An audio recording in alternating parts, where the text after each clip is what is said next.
मिथिला की। नमस्कार। इस नए विश्लेषण में हम दरभंगा और पूरे मिथिलांचल की धड़कन को समझने वाले हैं। 15 मई 2026 तक की 50 अलग-अलग अहम खबरों और घटनाक्रमों को हमने एक जगह पिरोया है, ताकि इस पूरे क्षेत्र के विकास और जमीनी हकीकत की एक बिल्कुल साफ तस्वीर हमें मिल सके। तो चलिए बिना देर किए शुरू करते हैं।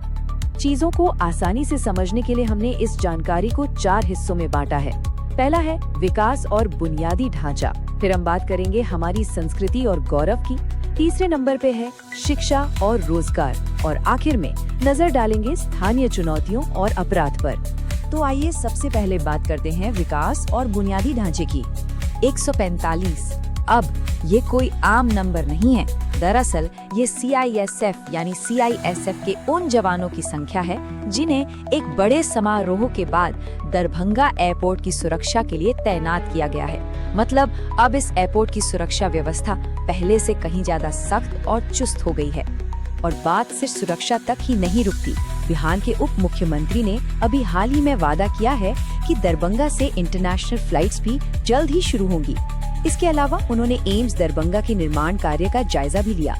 इससे ये साफ होता है कि हेल्थ केयर और कनेक्टिविटी दोनों ही मोर्चों पर काम तेजी से आगे बढ़ाने की कोशिश हो रही है। कनेक्टिविटी और इंडस्ट्री की बात निकली है तो 3 और बड़े अपडेट्स हैं। पहला, अशोक पेपर मिल परिसर में एक नए उद्योग की घोषणा हुई है जो यकीनन नए रोजगार लाएगा। दूसरा, सती घाट राजघाट सड़क निर्माण में जो पुरानी अड़चनें आ रही थी ना, उन्हें आखिरकार सुलझा लिया गया है। और तीसरा, दिल्ली के लिए रात की फ्लाइट शुरू करने की मांग अब काफी तेज हो गई है। व्यापार को बढ़ाने के लिए ये कनेक्टिविटी बहुत जरूरी भी है। चलिए अब अपने दूसरे खंड की तरफ बढ़ते हैं, जो है संस्कृति और गौरव। सदियों से मिथिला की जो पहचान रहा है, हमारा मखाना, वो अब सच में ग्लोबल हो रहा है। खुद प्रधानमंत्री अपने भाषणों में इसका खास जिक्र कर रहे हैं। और सबसे बढ़िया बात तो ये है कि अब मखाना और यहाँ के मशहूर आमों की तेजी से सप्लाई के लिए ट्रेन रूट्स तैयार किए जा रहे हैं। ये वाकई कमाल की बात है कि अब हमारी ये लोकल पैदावार बिना किसी रुकावट के देश दुनिया के मार्केट्स तक कितनी आसानी से पहुँच सकेगी। और ये सब बहुत ही शानदार तरीके से दिखाता है कि कैसे हमारी सांस्कृतिक विरासत और राजनीतिक महत्व एक साथ कदम मिला रहे हैं। एक तरफ बहेड़ी में भव्य लौरिक मेला महोत्सव की धूम है, जो हमारी परंपरा का एक बड़ा जश्न है। दूसरी तरफ देश की वित्त मंत्री का मिथिला हाट आना और वहाँ के लोकल व्यंजनों का स्वाद लेना, ये एक बड़ा गौरवपूर्ण पल रहा। और हाँ, इस बार बिहार कैबिनेट में भी मिथिला क्षेत्र को जो मजबूत जगह मिली है, उसने पूरे इलाके में एक नई ऊर्जा भर दी है। अब रुक करते हैं हमारे तीसरे खंड का, शिक्षा और रोजगार। यहाँ अगर हम सफलता की सीढ़ियाँ देखें तो शुरुआत स्कूल से होती है। नवोदय और केंद्रीय विद्यालय के नतीजे बेहद शानदार रहे हैं। फिर प्रशासनिक स्तर पर देखें तो स्कूलों में नई सुविधाएं आ रही हैं और शिक्षकों की नई बहाली की तैयारियां भी जोरों पर हैं।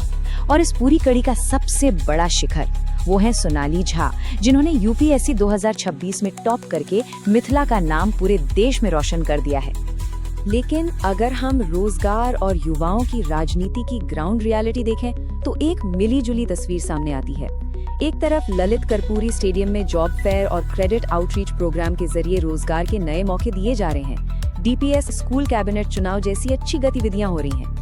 पर वहीं दूसरी तरफ BPSC TR 4 परीक्षा की मांग को लेकर जन सुराज का प्रदर्शन भी काफी जोर शोर से चल रहा है। ये साफ दिखाता है कि नए मौके तो बन रहे हैं, पर साथ ही युवाओं का अपने हक के लिए संघर्ष भी लगातार जारी है। अब आते हैं अपने आखिरी और सबसे गंभीर खंड पर, स्थानीय चुनौतियां और अपराध।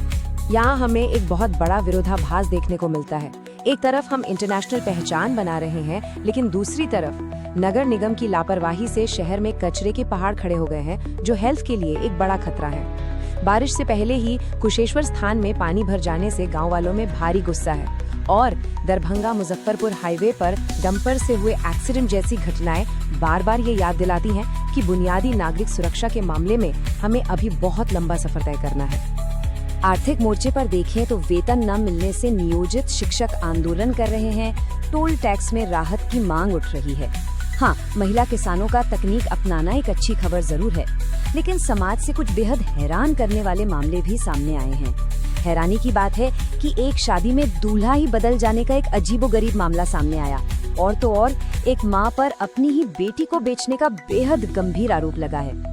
हालांकि प्रशासन ने बिजली और जल जमाव जैसी समस्याएं सुधारने का भरोसा दिया है, लेकिन ये शिकायतें जमीनी स्तर की सच्ची कहानी बयां करती हैं।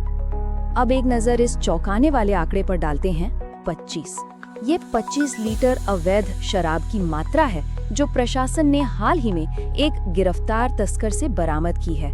और यहीं से बात सीधे हमारी कानून व्यवस्था की स्थिति पर आ जाती है, क्योंकि कानून व्यवस्था की स्थिति इस वक्त काफी संवेदनशील है। शास्त्री नगर में एक 12 साल की बच्ची का शव मिलने और 2 अलग-अलग घटनाओं में दुकानदारों की हत्या ने पूरे इलाके को दहला दिया है। दुखद बात यह है कि इनमें से एक वो साहसी दुकानदार था जिसने एक स्नैचर को पकड़ा था।